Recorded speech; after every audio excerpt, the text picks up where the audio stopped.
Hello, and welcome back to the Historia Dramatica podcast. I'm your host, Willem Kahn. Thank you very much for listening, as always.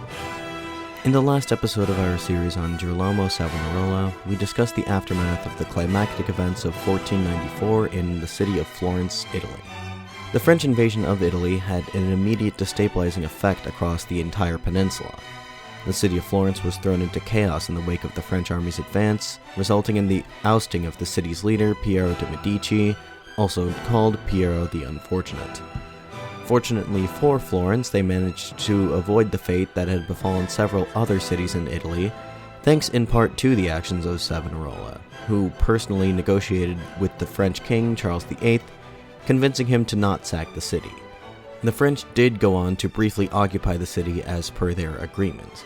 Tensions ran high during this time, but Savonarola urged the people of Florence to remain peaceful, and ultimately the French army decamped the city without any major incident. From Florence, the French army continued their march southward, practically unopposed, and reached Rome by New Year's Eve 1494. By this point, King Charles was joined by Cardinal Giuliano della Rovere, the future Pope Julius II and the sworn enemy of the current Pope, Alexander VI. Having ingratiated himself into the king's inner circle, the cardinal urged Charles to force the resignation of Alexander VI. There would have been ample cause for Charles VIII to do so. Even before he had ascended to the papacy, Alexander VI, also known as Rodrigo Borgia, had already acquired a reputation for depravity, greed, and megalomania. Once in office, his actions only continued to court public controversy. However, despite the very impeachable character of his offenses, it would seem that Cardinal della Rovere gravely underestimated both the naivete of the French king and the cunning of the Borgia Pope. Once he was in Rome, Charles VIII lined up his artillery outside the Castel Sant'Angelo, the medieval fortress near the Vatican where Alexander VI had taken refuge. The Pope initially refused to come out to meet the king, but soon changed his mind when a single shot from a French cannon reduced a section of the fortress's walls to rubble in an instant. As soon as the king was in the presence of the Pope, he immediately bowed before him and attempted to kiss his feet. Alexander VI, surely very relieved and somewhat likely amused, helped the king back to his feet. After this point, the question of the Pope's resignation was never again broached. Nevertheless, the city of Rome now found itself in much the same position as Florence had a month earlier. The city was occupied by the French army, and the Pope was compelled to contribute to Charles VIII's campaign both spiritually and materially. To the first end, the Pope gave his blessing to the French war effort. To the second, when the Pope saw the French army off from Rome in late January of the following year, he saw to it that the French were given no less than 19 mules carrying crates filled with valuables, gold-plated objects, precious gems, tapestries, and the like. Additionally, the Pope sent along with the French army 2 men as hostages, one of whom was his own son, Cesare.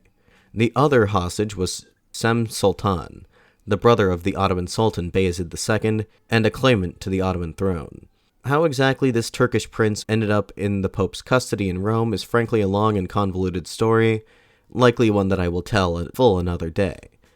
However, Sem Sultan died suddenly 2 days after the French army entered the city of Naples.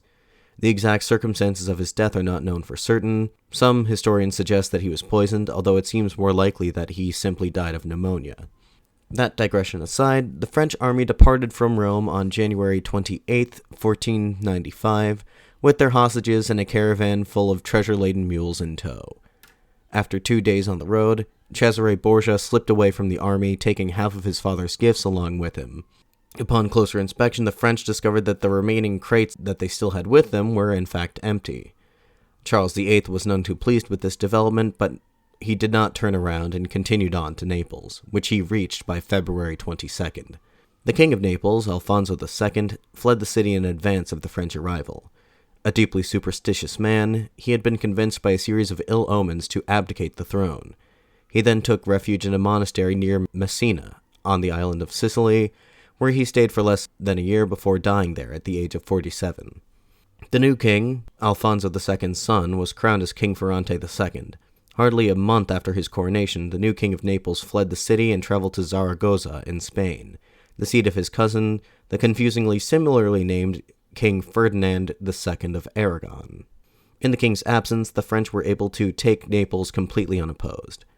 Charles VIII took up residence at the Castel Capuano, a palace which had belonged to the old Angevin rulers of Naples, his ancestors. Over the course of the next few months, Charles VIII, the would-be king of Naples, according to author Paul Strathern, quote, indulged his gargantuan sexual appetite on the aristocratic ladies of Naples and their virgin daughters, whilst his soldiers indulged their similar appetites on the less virtuous women of the city, completely unaware that syphilis had just reached Naples by way of Spain from the New World, end quote. In fact, the French occupation of Naples in 1495 coincided with the first major outbreak of syphilis on the European continent, although the word syphilis would not be coined for another 35 years. In the meantime, the name of this malady varied by country. The French called it the Italian disease, while the Italians and Spanish called it the French disease. While people in any given country had the tendency to blame the spread of syphilis on their geopolitical rivals, the real culprit here appears to have been the Spanish, who transported the disease back to the Old World from their voyages to the Americas. Specifically, the patient zero, in this case, was likely a group of Spanish mercenaries who were serving in the French army.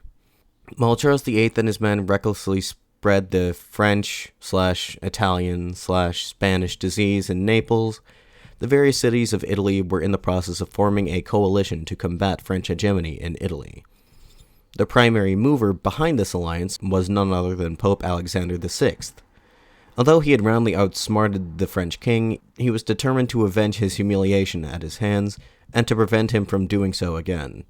At the same time, the Duke of Milan, Ludovico il Moro Sforza, had grown wary of Charles VIII's ambitions, despite the fact that he had been the one who invited the French to intervene in Italian affairs in the first place. He feared that the French king's ambitions would go beyond the conquest of Naples, and he was all too aware of the fact that the French royal family did possess a claim to the Milanese throne as well. Therefore, when Alexander VI made his diplomatic rounds throughout Italy, he found a willing ally in the Duke of Milan. The Duchy of Milan and the Papal States formed the basis of an alliance that would become alternatively known as the Italic League, the League of Venice, and the Holy League of 1495. Other Italian states, such as the merchant republics of Genoa and Venice, would join the League in short order. In fact, the only major Italian state that maintained its neutrality in this conflict was the Republic of Florence, thanks in large part to the continued influence of Savonarola on Florentine politics. Savonarola still believed that Charles VIII was the new Cyrus, whose coming he had long prophesied, who is destined to exact the Lord's vengeance upon the sinful people of Italy. Speaking of Savonarola, it is about time that we return to the protagonist of this story. Where we last left Savonarola, the friar had just announced his retirement from politics in late January 1495. After the French army departed from Florence at the end of the previous year, the citizenry of the city had finally set to the arduous task of reforming the city's government in the wake of the deposition of the Medici, a process that Savonarola was very closely involved in. Decades of undemocratic rule had done great damage to Florence's once vaunted republican institutions. Over the years, power had passed from the hands of a larger ruling class of oligarchs to a much smaller one that was concentrated around the Medici and their collaborators. Now that the Medici had been overthrown, the people of Florence found themselves at a crossroads. What form would their new government take? Would it be a return to the pre-Medici status quo, or would it be a true republic, a government of the people? Savonarola came down firmly on the side of the latter option. His ideal form of government was a sort of theocratic republic.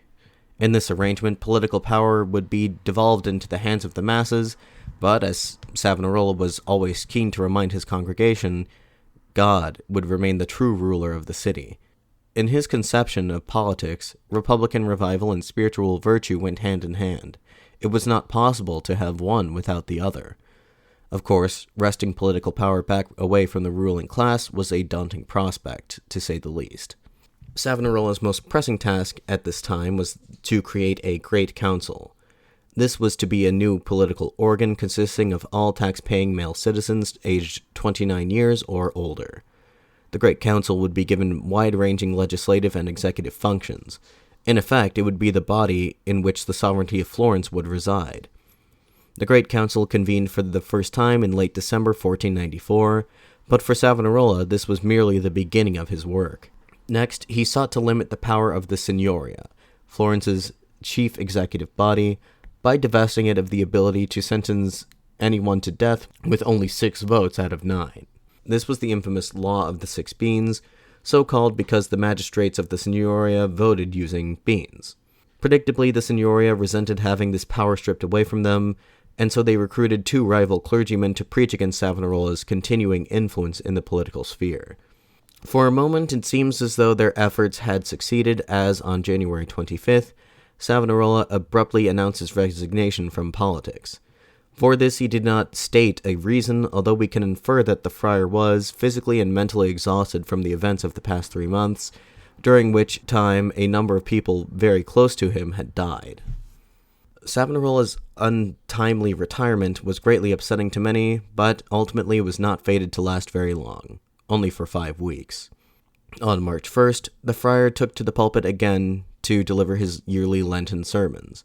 2.5 weeks later, on March 19th, Savonarola scored a major victory. On that day, the Great Council voted overwhelmingly to abolish the Law of the 6 Beans that he had railed against. From henceforth, any sentence passed down by the Signoria could be appealed to the Great Council, whereupon a 2/3 majority vote would be necessary to confirm the sentence. Furthermore, any and all persons convicted of political crimes in the past 2 years were pardoned. This included not only those who had run afoul of Piero de' Medici, but also Medici partisans who had been caught up in political repressions following Piero's deposition. Savonarola was elated at these developments. For the longest time, he had preached that a general peace among the people of Florence was necessary to accomplish any sort of government reform. A quote from a sermon delivered shortly afterwards, quote, "See, you have not been able to resist. This has been done by God. You have prayed as I meant you to do, and the prayers of the good have had this effect absolutely." End quote. On March 24th, Savonarola informed the people of Florence of a most spectacular vision that had come down to him from heaven. The details of this vision were written out in a tract that he published later that year, but because this description goes on for over 100 pages, I will simply relate the gist of it. According to Savonarola, he saw himself ascend to heaven, where he stood before Mary, the mother of Jesus Christ. Savonarola would later write down the words that Mary spoke to him, quote, "The city of Florence shall become more glorious, more powerful, and more wealthy than it has ever been. All the territory that it has lost shall be restored, and its borders will be expanded further than ever before. With the guidance of the Holy Spirit, you have prophesied the conversion of the infidels, of the Turks and the Moors. All this and more will take place in due time, soon enough for it to be seen by many who are alive today. But as you have said, the renovation of the church cannot take place without the suffering of many tribulations. Therefore, let it not seem strange that Florence shall have her own share of troubles, though she shall suffer much less than the rest. The good citizens of the city will be less afflicted, according to their conduct, and in particular how severely they pass laws against the blasphemers, the gamblers, the sodomites, and other evildoers." End quote. Diarist Luca Landucci reported, quote, "All these things he spoke as a prophet, and the greater part of the people believed him, especially quiet people without political or partisan passions." End quote. Meanwhile, off to the south in Naples, Charles VIII made the decision to return to France with the bulk of his army. It seems that at some point during the last year, the king had abandoned his ambitions to utilize Naples as a staging ground from which to launch a crusade against the Ottoman Empire.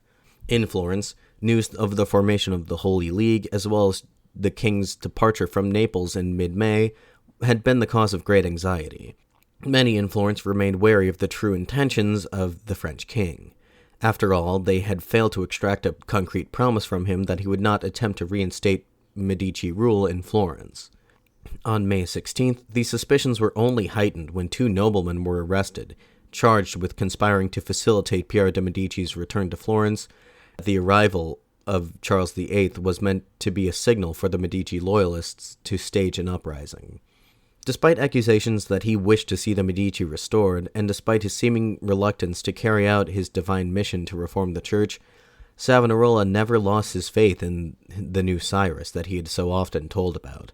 On June 17th, he met with the king at the town of Poggibonsi, midway between Florence and Siena, and he traveled with the army for some time before returning to Florence. During this time, he met with Philippe de Comines, an advisor to the king. Comines later recalled their interaction, quote, He has preached that the present state of the church will be reformed by force of arms. This has not yet happened, although it very nearly did while the king was in Rome. He still insists that it will happen.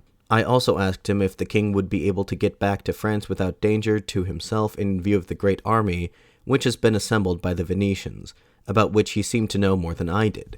He replied that the king would have to fight his way back, but his courage would send him through, though he might only have 100 men with him, because God, who has led him there, would also lead him back unharmed." End quote. Reporting back to his congregation on June 20th, Savonarola informed them that Charles VIII had no intention of attacking Florence, nor did he seem to have any desire to see Piero the Unfortunate reinstated as the city's ruler. The French army marched north through Tuscany without any major incident. The following month, Savonarola's prediction that the French would not be able to leave Italy without a fight came to pass. Continuing to the northwest, the French found their path through Lombardy blocked by the army of the Holy League at the town of Forvono, southeast of the city of Parma.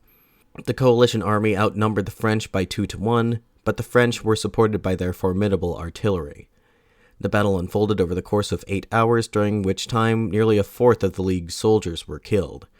Although the French suffered relatively few losses and were able to successfully continue their retreat through northern Italy, the illusion of French invincibility had been broken. The Italians had not been able to inflict too great of a loss on the French during the battle, although they had managed to capture or destroy a large portion of the French supply train, resulting in the loss of much of the loot that they had acquired during their invasion. Pope Alexander VI was none too pleased with this overall result. He had hoped to destroy the French army completely and to capture the upstart king. He laid the blame for this defeat on Florence's failure to join the Holy League, something that he quickly blamed on the malign influence of Savonarola. The friar had been known to the Pope for some time already. His constant denunciations of corruption within the church hierarchy and his calls for the institution to be reformed had certainly not gone unnoticed by the Vatican, where they had been begrudgingly tolerated. By siding with the French and foiling his plans to exact revenge on Charles VIII, Alexander VI believed that Savonarola had simply gone too far this time. It was at this time that Savonarola had truly drawn the Pope's ire, which began a rivalry between the two that would go on for the next 3 years. On July 25th, the Pope wrote a missive to Savonarola, quote, "We have heard you proclaim that what you have said concerning future events does not proceed from yourself but from God. Therefore we desire, as is the duty of our office, to discourse with you so that we may gain a greater understanding of what is agreeable to God and to put it into practice. Thus we exhort you, in the name of holy obedience, to come to Rome without further delay, where we shall receive you with love and charity." End quote. Savonarola would not so easily be fooled by the deceptively friendly and diplomatic tone of the Pope's missive. He was, just as much as everyone else, aware of the Pope's true character, and he knew that the second that he set foot in the Vatican, he would immediately be assassinated or imprisoned. Thus, he sent a message back to Rome duly explaining why he would unfortunately be unable to accept the Pope's most kind invitation. Quote, "Blessed Father, my most ardent desire is to behold the shrine of the apostles Peter and Paul, in order to worship the relics of those great saints. And still more willingly I would have gone there, now that the Holy Father has deigned to summon to him his most humble servant. But I am barely issued from a very serious malady that has forced me to suspend both preaching and study, and which still threatens my life. Furthermore, I am bound rather to obey the benign purpose of the command than the mere words in which it is framed. Now, inasmuch as the Lord, by my means, has saved the city from much bloodshed and subjected it to good and holy laws, there are many adversaries both within and without the city, having sought to enslave it, and having been confounded instead, now seek my blood, and have frequently attempted my life by steel and by poison. Wherefore I could not depart without manifest risk, nor can I even walk through the city without armed escort. Although this newly reformed government that the Lord has been pleased by means to give to Florence is not yet firmly rooted, and is visibly endangered without my continued assistance, wherefore, in the judgment of all good and experienced citizens, my departure would be of great injury to the city, and of scant profit to Rome. I cannot suppose that my superior would desire to see the ruin of an entire city, and therefore trust that your holiness will graciously accede to this delay, so that the reform begun by the Lord's will may be brought to perfection, since I am certain that it is for the good of the same that he has raised up those hindrances to my journey. Accordingly, I beseech your holiness to graciously accept my very true and plain excuses, and to believe that it is my ardent desire to come to Rome immediately, wherefore, as soon as possible, I shall spur myself to set forth." End quote. No doubt Savonarola's response to the Pope's summons was interpreted as a brazen affront to papal authority, and while he had written this letter, no doubt fully cognizant of the Pope's true intentions towards him, Savonarola, the stickler for the truth that he was, had not exactly lied to His Holiness about the reasons why he could not immediately travel to Rome. It was true that he had many enemies who wished to see him dead, the Pope included. It was also true that Savonarola believed that he was the only factor keeping the project of government reform alive. Finally, it was also true that Savonarola's illness was a serious factor preventing him from traveling to Rome, even if he had genuinely desired to do so. As I mentioned earlier, the tumultuous events of the past months have brought Savonarola to the brink of a total physical and mental breakdown, a fact that he'd cited as the reason for his brief retirement back at the beginning of the year. Now, shortly after dispatching his response to Rome, Savonarola was prepared to deliver what he called his farewell sermon. It seems that Savonarola was, by this point, possessed of a genuine belief that his time on the earth was coming to an end. Whether this anxiety was on account of the poor state of his health, or a realization of the danger that he was facing by provoking the Pope, is difficult to say for certain. In either event, on July 28th, Savonarola took to the pulpit for what he claimed would be his very last time. In spite of his condition, Savonarola claimed that it had been his love for Florence and for its people that it had enabled him to speak the truth before them that day. He then launched into a lengthy diatribe about Florence's seemingly endless list of mortal sins. He denounced parents who allowed their children to be seduced by poetry, fathers who allowed their sons to dress effeminately, gamblers who conducted their business publicly on the streets, sodomites whose crimes were simply too heinous to speak of aloud. His prescriptions were many. Dances must be abolished. Blasphemers should have their tongues cut from their mouths. Taverns should be made to close at dusk. Businesses should not be allowed to operate either on holy days or the Sabbath. Those sinners who were guilty of the crimes he described deserved no less than the death penalty. He railed against the Signoria, whose lax morality and poor leadership had allowed all these sinful acts to transpire within the city. Of course, it is worth noting that all 9 members of the Signoria would have been present for this tirade. Ending on a note of self-pity, Savonarola stated, quote, "I conclude that I've preached and wearied myself so much for you, O Florence, that I've shortened my life considerably by many years. O, my people, when I stand before you in this pulpit, I am always strong, but when I descend down these stairs, I believe that my ailment shall return, and that it will be some time before I see you once again. Therefore, I will preach to you once more, if I am still alive." End quote. Upon concluding his remarks, Savonarola retreated back to his modest cell at San Marco to make the finishing touches on a book that he had been writing for some time, entitled A Compendium of Revelations. A relatively short work, by Savonarola standards at least, clocking in at about 100 pages, Savonarola had set to writing the compendium with the intention of providing a comprehensive account of his various prophecies and visions in his own words. According to him, many of the public statements that he had made had been greatly distorted as they traveled about by word of mouth. By writing these things down in the exact words that he had initially used to describe them, Savonarola was hoping to set the record straight. He was fairly confident that there would be a large audience eager to read this work. He would soon be proven correct. Savonarola opened his book by explaining that God is capable of revealing knowledge of future events to individuals of his choosing, the prophets, so that they may spread word of this knowledge to the people more generally. Savonarola went to great lengths to explain to his audience his belief that the visions that he had been seeing and the voices that he had been hearing truly did come from God.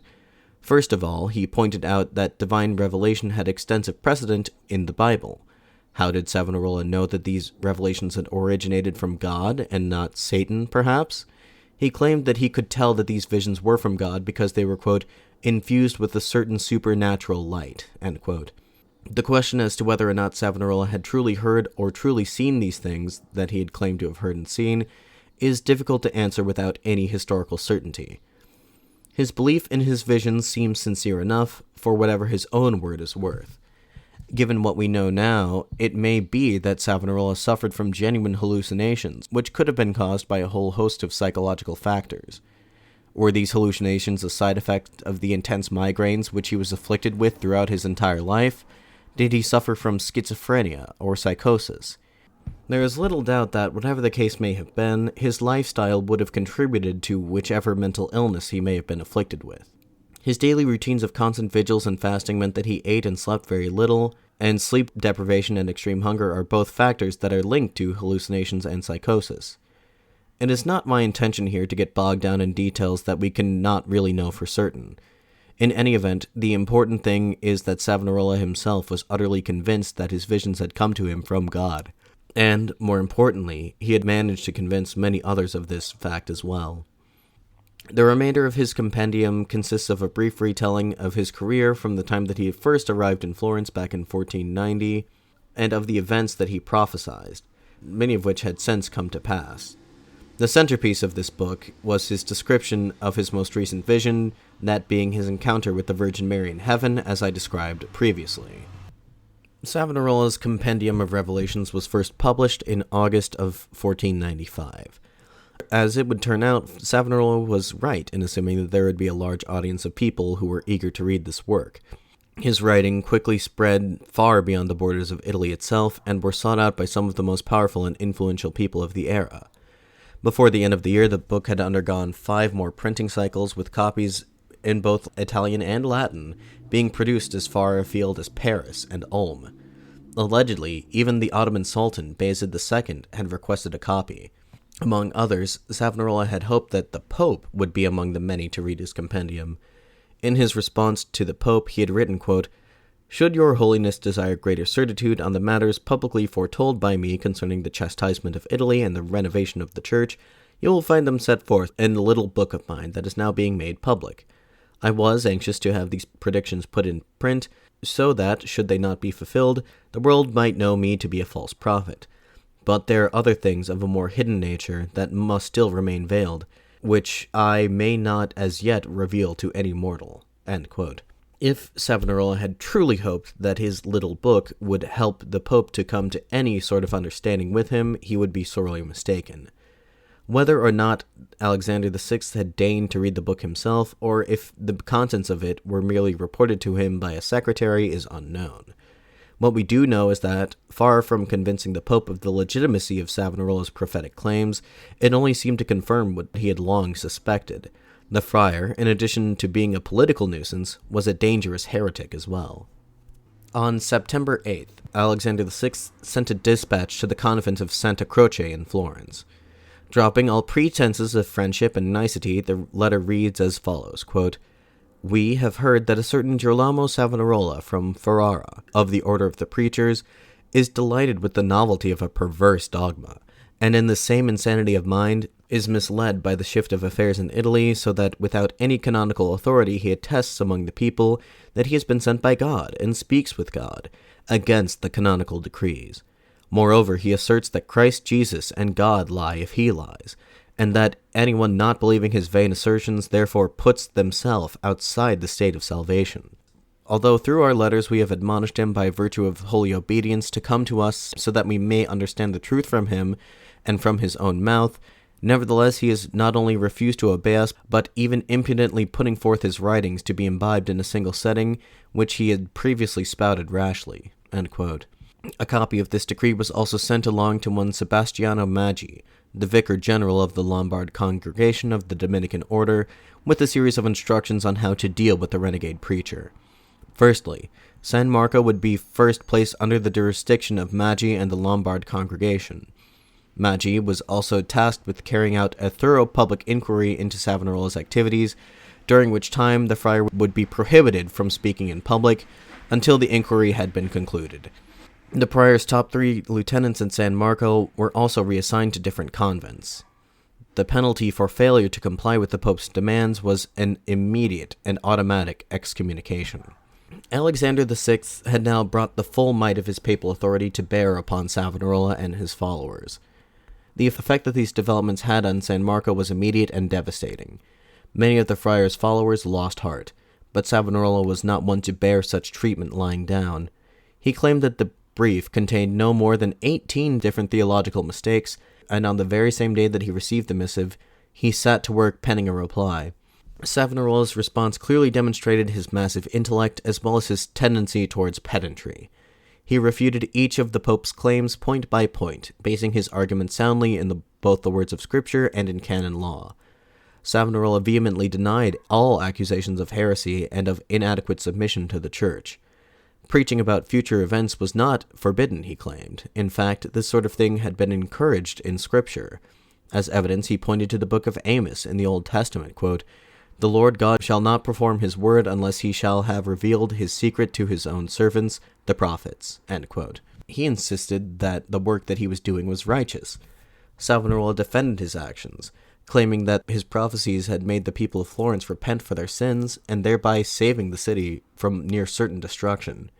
If the rest of Italy would only heed his words, they too might be spared, and for this the people should be thanking God for speaking through him. Pope Alexander VI seemed to be particularly offended by Savonarola's claim that any who did not believe him were outside of the state of grace, so Savonarola went to extra lengths to elaborate on this claim of his. Quote, "Since I know that many things I have said are from God, whoever obstinately does not wish to believe them, but resolves utterly to contradict them, shows that he is outside the state of grace. As I have said, grace, the light of faith, always inclines towards truth." End quote. Savonarola then went on to explain his reasons for not obeying the Pope's summons to Rome. He reiterated his points that his ailments prevented him from traveling, and that were he to leave the safety of his convent, he feared that he would be assassinated by his enemy. These same enemies, Savonarola concluded, were more likely the people responsible for spreading these unscrupulous lies against him and his otherwise unimpeachable character. It was for that reason that Savonarola informed the Pope that until he recognized his innocence, he would make no effort to comply with his demands. It would seem that the sophistication of Savonarola's response finally served to convince Alexander VI of the threat that Savonarola posed to him. Here was a man who could not simply be cowed by sheer awe at the Pope's stature, nor could he easily be won over in a debate. Alexander VI therefore decided to use a new strategy to silence the renegade preacher. He would manipulate the politics of his own city against him. When, in refusing the Pope's summons to Rome, Savonarola had claimed that it was not safe for him to leave his monastery, he was not exaggerating the truth. On May 24th, he had been the target of an assassination attempt while en route back to San Marco from the cathedral. Although the friar was able to escape with his life, this attack nevertheless illustrates an essential fact, that being that Florence in 1495 was a society deeply divided along partisan lines, and Savonarola, despite his calls to end all partisan conflict, remained at the very center of this divide. Broadly speaking, the Florentine body politic had been split between Savonarola's supporters and his opponents. His supporters had come to be referred to as the Piagnoni. This word can be translated into a number of different English equivalents, although the translation I have seen cited most often is wailers. Originally, their opponents had bestowed this name upon them on account of their seemingly hysterical fashion in which they prayed, but for whatever reason, this name stuck with them. Savonarola and the Piagnoni were opposed by a group known as the Arrabbiati, a name literally meaning the enraged ones. A side note for any etymology enthusiasts out there, the name Arrabbiati shares a common Latin root with the word for rabies. Anyway, the opponents of the Arrabbiati created their own derogatory nickname for them, Pinzocchironi, or the Bigots. This name, however, did not stick. It is worth noting that the Arrabbiati were a rather large and politically heterogeneous group, united only by their opposition to Savonarola and the friar's continued influence in the secular affairs of the state and politics. The divide between the Piagnoni and the Arrabbiati may have been the primary fault line running through Florentine civil society, but it was by no means the only one. The reform of the city's government remained an ever-divisive issue. Should political power be entrusted to the capable hands of a small ruling elite, or should a more democratic route be taken? Then, of course, there was the question of the Medici. Although Piero the Unfortunate had been run out of town at the end of a pitchfork, there were still many within the city who secretly harbored a desire for a Medici restoration. There was also a faction of people whose politics were defined almost entirely by their opposition to the Medici. Members of this faction were known as the Greys, while their rivals were known as the Whites. Also proving to be particularly controversial were matters of foreign policy. The French invasion had turned the whole state of intra-Italian affairs on its head, and Florence was now struggling to discover its place in this new international order. Florence's backing of the French king Charles VIII had engendered the hostility of the other Italian states, a hostility that did not dissipate when the French army withdrew from the peninsula following the Battle of Forvona. The king had left much unfinished business in Italy when he had left. Within weeks of his retreat, a joint Aragonese-Neapolitan force defeated the garrison that the French had left at Naples and easily retook the city. But in the event that the French invaded again, it was widely believed that they would not stop with Naples. Again, it must be reiterated that Charles VIII had both an ancestral claim to the Duchy of Milan and a score to settle with the treacherous Pope Alexander VI. Rumors began to circulate that Charles VIII was weighing the possibility of invading Italy once again. In the event that these rumors proved correct, the people of Florence were divided on which side to take in this ensuing conflict. Some believed that the alliance with France should be maintained and strengthened, while others wished to orient the Republic away from France and towards the Holy League. The other pressing foreign policy issue was the ongoing war against Pisa. If you'll recall from episode 4, the citizens of Pisa, a city that had long been under Florentine rule, had taken advantage of the discord caused by the French invasion to declare its independence. The Florentines could simply not acquiesce to the loss of Pisa, being as it was the principal seaport through which Florence conducted trade with the outside world. So they engaged in a desperate effort to bring the city back under their hegemony. The war with Pisa would prove to be a far more protracted and costly affair than they had perhaps anticipated at first. Now, after this rather lengthy digression, it's worth noting that the contours of these various debates over issues such as the Pisan War, the Medici, and so on, largely corresponded to the main debate within Florentine society. For instance, Savonarola and the Piagnoni still supported Florence's alliance with France, while his opponents reflexively took up the opposing viewpoint. Savonarola and the Piagnoni were in favor of a more democratic republic, while the Arrabbiati were in favor of a government of elites.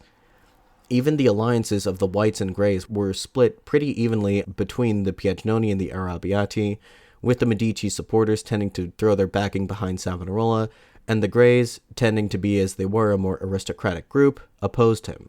Anyway, this rather lengthy digression has been intended to illustrate the fact that Florence was a city rife with internal divisions that outside actors, like, say, for instance, a vengeful pope in Rome, could theoretically exploit to their own advantage. And it is on that ominous note that I will end the narrative for today. In the next episode, we will watch as the rivalry between Savonarola and Alexander VI enters its next stage. With Savonarola's influence quickly reaching its zenith, his power would even threat to unseat the Pope himself. Desperate to avoid such a scenario, Alexander VI would be willing to resort to even greater lengths to stop the renegade friar from acquiring any more power and influence. But you'll have to tune in again in 2 weeks to see what happens next in this saga. In the meantime, if you have any questions, comments, concerns, or anything else you'd like to address to me, please feel free to email me at historiadramaticapod@gmail.com. Alternatively, you can always reach me via Twitter or Facebook, links to both of which can be found in this episode's description. Also, if you're interested in finding a way to support the show, consider checking out the show's Patreon page and the eBay marketplace where I'm selling used books. Links to both of these can be found in the episode's description as well. Anyway, this has been the Historia Dramatica podcast. I'd like to thank you very much for listening, as always. Until 2 weeks from now, I am your host, Willem Connor, signing off.